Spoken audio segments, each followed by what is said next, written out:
Seems like old times with the Florida Gators, whether that's Steve Spurrier back on the sideline, the old ball coach, winning his opener, and he's now done that with 6 different teams in his career at 73 years old. But most importantly for Gators fans, of course, what's happening right there in Gainesville. We got David Waters from Gators Breakdown here to wrap up the 2019 class, look ahead, and also talk about the team coming up here for spring practice. David, how you doing today? I'm good, Mark. I hope you're doing well too, and kind of still recovering from the busy time that was Saturday this week.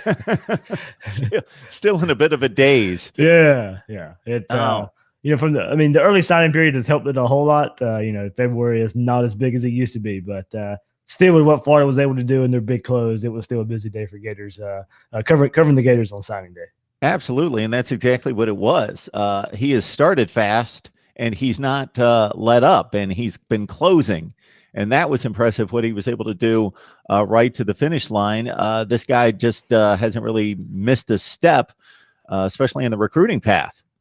Yeah, it was off to a little slow start in the spring and heading into the summer, heading into the season. I had some of the fan base worried there of, because of course, there was a talk and, coming from the Mississippi State side of things of, Mullen's just an average recruiter and all that. But, a lot of Gator fans and a lot of Gator media that were covering it just like, look, there are limitations to what you can do at Mississippi State. Mark, I think pretty well by covering that team.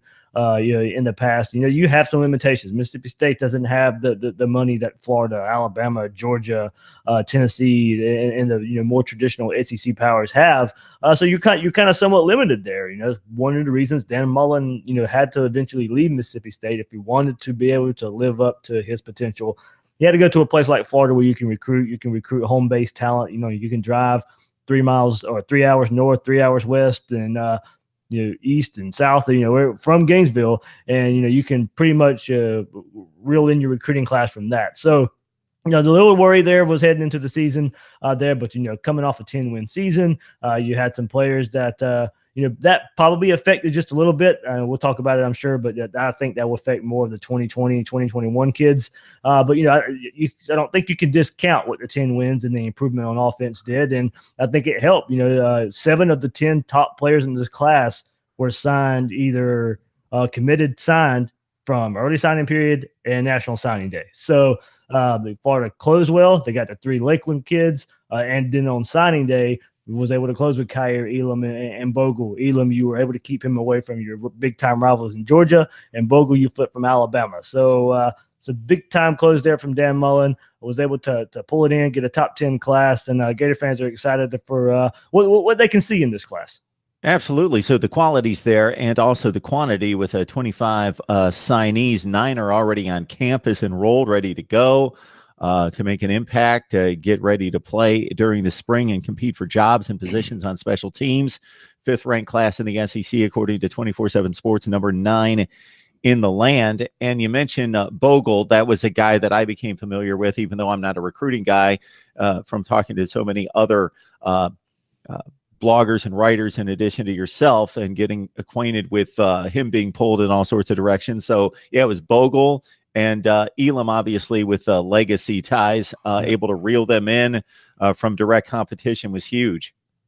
Absolutely, that was the big thing, because and I labeled Kyer Elam. He was the optics recruit for this class for Dan Mullen. It was as you mentioned, a legacy. You had his uncle Matt Elam, who was part of that great 2012 team, that 2012 defense there. Went on to play a few years in the NFL, and that was a big time pickup for Florida. And Georgia hired Charlton Warren's Florida's defensive back coach away, and some people thought that may give Georgia the edge there.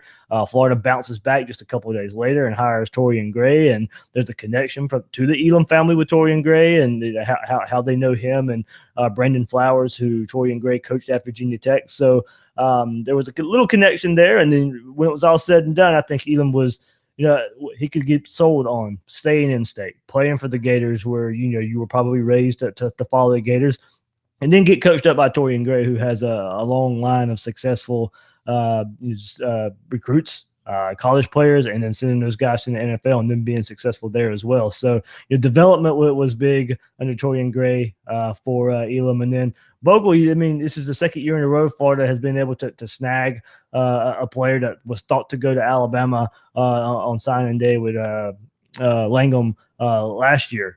So this is 2 years in a row.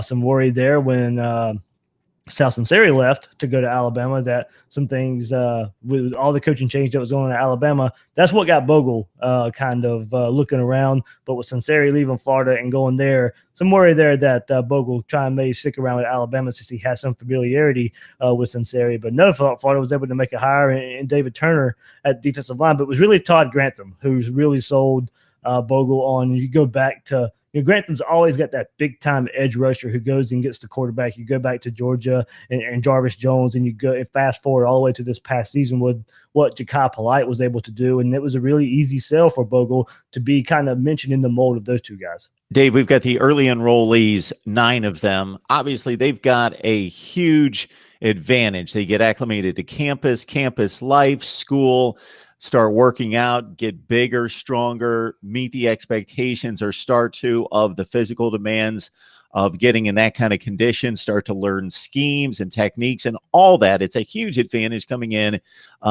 this semester and participating in spring football. So matching that with the positional needs based on the personnel losses, who do you think could step in and really make an impact, or maybe he's just so talented, regardless of who's there, could make an impact? And obviously Chris Steele comes to mind for somebody like me that doesn't know, but what are looking like a possible fit for an impact in the fall?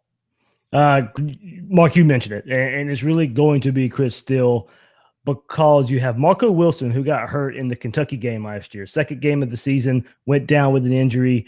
He's going to be still kind of nursing. They're going to bring him along slowly. And there's no, what you have in him. You have a number 1, number 2 style corner opposite Christopher Henderson. So there's no need rushing him back. They're going to try and move Trey Dean, who played a lot of that number 2 cornerback spot, kind of move him around to that nickel spot maybe. So that really opens the door for somebody like Chris Steele to come in. He's already on campus, big time rated, highly rated prospect that, now Florida's going to use him at the second cornerback spot all spring long since he's an early enrollee, get his feet wet. He'll get challenged, of course, in this Dan Mullen offense early and often in spring. So him getting the valuable experience of being able to be that number 2 cornerback, because that's one position you can really come in out of high school and go play right away. We've seen it with Christopher Henderson and Marco Wilson in 2017, and I think we'll see a lot of it I think Chris Steele will get some playing time because of because of all the experience he's going to get in spring. But he won't start over C.J. Henderson. He won't start over Marco Wilson once he's fully recovered. Trey Dean will play that nickel spot. You also got Amari Burney, who will figure out some way to get on the field as well. Florida's really talented now with the guys they're bringing in at cornerback, talented and deep at the cornerback position. Because when Kyer Elam will be stepping foot on campus in fall, but you mentioned Chris Steele, and he is the one guy that you can really pinpoint because he's actually going to be needed in the spring to go in there and get some reps, just because some guys nursing some injuries and trying to get healthy for the fall.